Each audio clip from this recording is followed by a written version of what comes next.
Olá pessoal, eu sou o Sérgio Amorim da SA Consultoria Industrial. Hoje nós vamos falar um pouco sobre a manufatura Lean, suas ferramentas e a filosofia Lean aplicada na gestão. Eu vou começar aqui falando um pouco sobre as ferramentas mais utilizadas.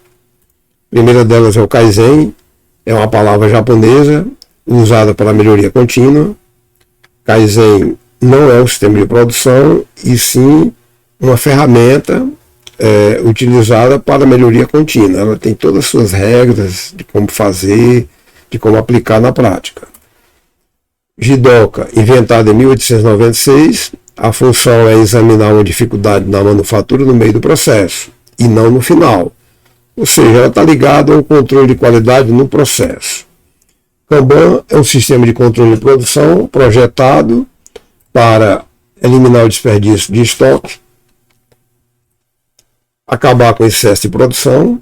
Esse sistema de controle de produção ele foi criado com o uso de cartões, né? Kanban significa cartão. Hoje em dia, esse cartão fisicamente, eles praticamente não existem mais, foram substituídos por uns cartões eletrônicos. Então hoje o controle é feito via cartão eletrônico. Reijunka, que é muito conhecido como Reijunta Box, é uma palavra japonesa para nivelamento. Então, é uma caixa de nivelamento da produção. Essa ferramenta serve para nivelar o tipo e a quantidade de produção. Ou seja, a meta da ferramenta é diminuir a instabilidade da produção em função de pedidos inconstantes dos clientes.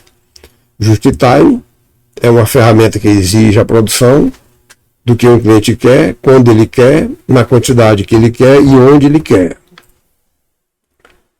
TPM, que é a manutenção produtiva total, usado para reduzir o máximo o tempo de inatividade de uma máquina durante o processo de produção, a fim de aumentar a sua eficiência. O 5S, né, é frequentemente o ponto de partida para empresas que começam a manufatura Lean. A primeira ideia que vem é fazer um 5S, né, limpar toda a fábrica, organizar. Aí tem um dia do 5S, fazem camisetas e etc. A adoção da ferramenta tem por objetivo de implementar melhorias na eficiência e qualidade dos processos desenvolvidos pela empresa. PDCA, que significa planejar, executar, verificar e agir em função do resultado.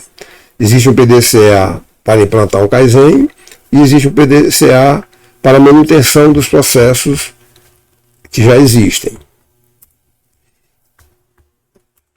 Somente com o uso das ferramentas, você consegue de imediato um resultado melhor frente à situação que se encontra a sua empresa.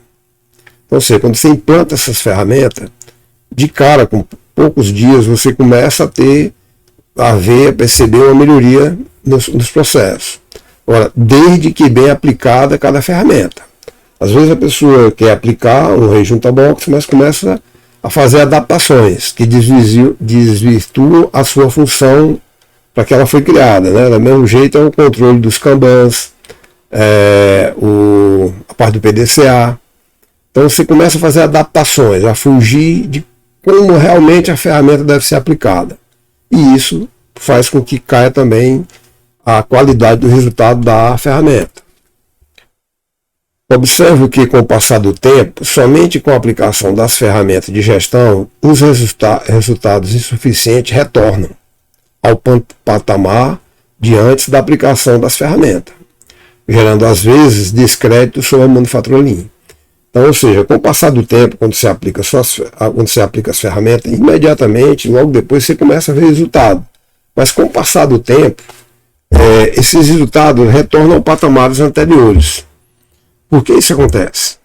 Essa é a pergunta bem interessante para todo mundo se fazer, né? Eu percebi isso logo no início da minha jornada dentro da manufatura Lean, na época que ainda era STP, Sistema de Produção Toyota, lá pelos anos de 1986. Rapidamente a gente obtinha os resultados e, com o tempo, esses resultados, se a gente não cuidasse bem deles, eles retornavam a patamares anteriores, né? Isso é uma questão que sempre vinha à tona. Né? Essa pergunta eu me fiz durante muito tempo.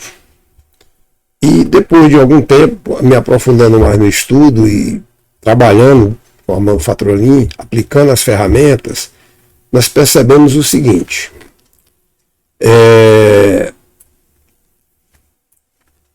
Manufatura Lean não é somente um sistema de produção como alguns pensam. Ela é uma filosofia, é um sistema de desenvolvimento de processos e pessoas pensantes. Então, ou seja, não é só aplicar a ferramenta, você precisa compreender que ela é uma filosofia. Você precisa aplicar as ferramentas e desenvolver as pessoas, desenvolver os processos, fazer com que as pessoas pensem sobre o processo. Nesse ponto é onde a gente observa a maior dificuldade, que muitos dos líderes não querem se envolver muito com isso. Forçar as pessoas a pensarem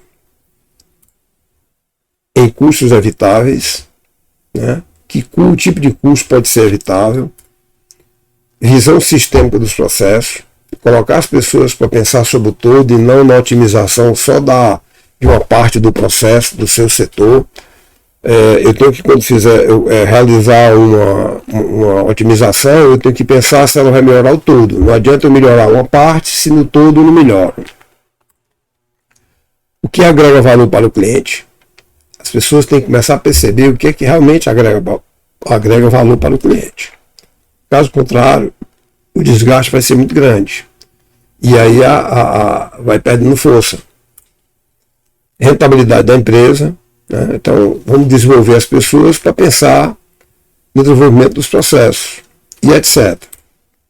A única maneira da manufatura Lean ter plenitude na sua empresa é mudando o comportamento do líder, para que o resto da organização também mude e as pessoas obtenham apoio necessário para se tornar solucionadores de problemas. Essa é a grande diferença. Você desenvolve pessoas para resolver problemas, não somente para criá-los e guardá-los para que, quando sejam inquiridos, eles mostrarem esses problemas para justificar as coisas que não foram feitas.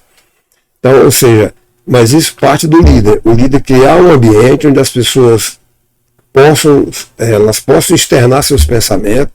Quando acontecer um erro, ela tem a condição de externar seu erro. Ela não fique com medo de externar seu erro. Se a empresa costuma punir por qualquer erro, a pessoa vai começar a se fechar e não vai externar esses erros que acontecem no dia a dia. Erros bobos que vão diminuir na eficiência.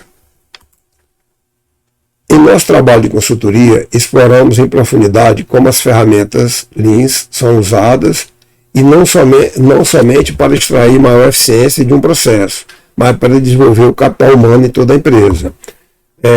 Nós trabalhamos muito com as ferramentas, somente o plano mestre de produção, onde a gente costuma, junto com a equipe, junto com a gestão, dar uma conferida na execução, nos lead time dos processos, nas datas que esses processos vão ser realizados. Algumas pessoas não compreendem bem esse trabalho, mas ali é aquele momento onde você está treinando o pessoal, onde você descobre quais são os erros que acontecem no dia a dia, o que pode ser feito para corrigir. Então, é um momento que você está colocando as pessoas para pensarem. Na hora que isso deixa de ser feito, a gente percebe imediatamente que os processos começam a retornar a patamares anteriores ou então ficar estável no nível muito baixo.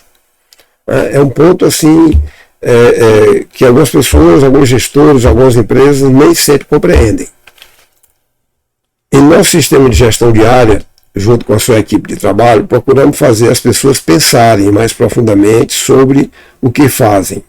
Elas aprendem a se conectar com a meta, tomar melhores decisões no dia a dia e cooperar umas com as outras. Isso aumenta o desempenho em todos os níveis. Então, ou seja, como a gente tem esse costume de trabalhar a gestão junto com os seus gestores, junto com a sua equipe, a gente, através de perguntas, de questionamentos, as pessoas vão interagindo mais com o processo. Elas vão se conectando mais com a meta e tomando decisões melhores no dia a dia. Né? Elas passam a cooperar, elas começam a entender a visão sistêmica, que um setor depende do outro, e isso aumenta o desempenho em todos os níveis. A gente percebe claramente quando algumas empresas isso é deixado a segundo plano, ou mesmo quando o trabalho nosso de consultoria termina, concluído, e que isso não é dado seguimento. Com o passar do tempo, isso vai perdendo força. E isso é só olhar os resultados. Então, quando fica alguém que fica responsável pela gestão diária, que entende o que é uma gestão diária, tá certo? O que é acompanhar, o resultado se mantém. Isso faz parte da filosofia Lean, sabe? Essa atitude diferente, ou seja, não é só aplicar a ferramenta, saber como eu devo usar a ferramenta, em que momento eu tenho que usar a ferramenta. Os líderes têm que acompanhar e evoluir junto com a sua equipe de trabalho. Caso contrário, o processo não anda. Muitos dos líderes acham que se eu coloquei uma pessoa, ela tem que dar conta de tudo. Se ela não der conta, ela é incompetente. Ou seja, o líder precisa ir para dentro do processo, precisa estar junto com a equipe, para que quem está executando se sinta apoiado, sinta que tem alguém ali do lado dela para resolver o que seja necessário, as dificuldades que estão acima da responsabilidade dela. Isso é um processo bem delicado. A gente vê bastante resistência de algumas lideranças que estão acostumadas no sistema antigo de gestão, né? Eu mando, você obedece, controle e comando, o PCP do empurra, né? Onde ele empurra as programações nos setores e os chefes de setor entre si têm que se resolver e muitos deles não querem entrar em atrito um com o outro e vai deixando a coisa ir conforme dá para ir, né? E isso resulta em resultados medíocres, né? A empresa não evolui, a empresa não sai do passo a passo, né? E isso realmente depende, para isso mudar, depende da liderança maior da empresa, compreender esse ponto. A SA Consultoria trabalha com esse modelo de gestão junto com os seus gestores e colaboradores em nosso trabalho de consultoria. Temos uma vasta experiência na aplicação das ferramentas e na aplicação da filosofia da manufatura Lean. Não adianta só nossa experiência se você também não está aberto às mudanças. Precisa que esteja aberto para compreender a filosofia. As ferramentas são fáceis de entender. Quando você aplica as ferramentas, um Kaizen, um plano mestre de produção, um 5S, de cara todo mundo entende e bate palma. Mas a filosofia é onde vai mexer com a mudança de comportamento de cada um. Para mais informações, entre em contato, né, com o Sérgio Amorim ou com a Magna Mota, tem aí o nosso número. E nosso Instagram, canal do YouTube, no nosso site, você vai encontrar mais informações sobre esse assunto e sobre o nosso trabalho. Visite lá o nosso site. Tem o nosso Instagram, onde praticamente todos os dias é divulgado alguma informação sobre o processo de produção. Se você gostou desse vídeo, se inscreva no nosso canal e dá um like nesse vídeo. Faça seus comentários. Muito obrigado e até a próxima oportunidade.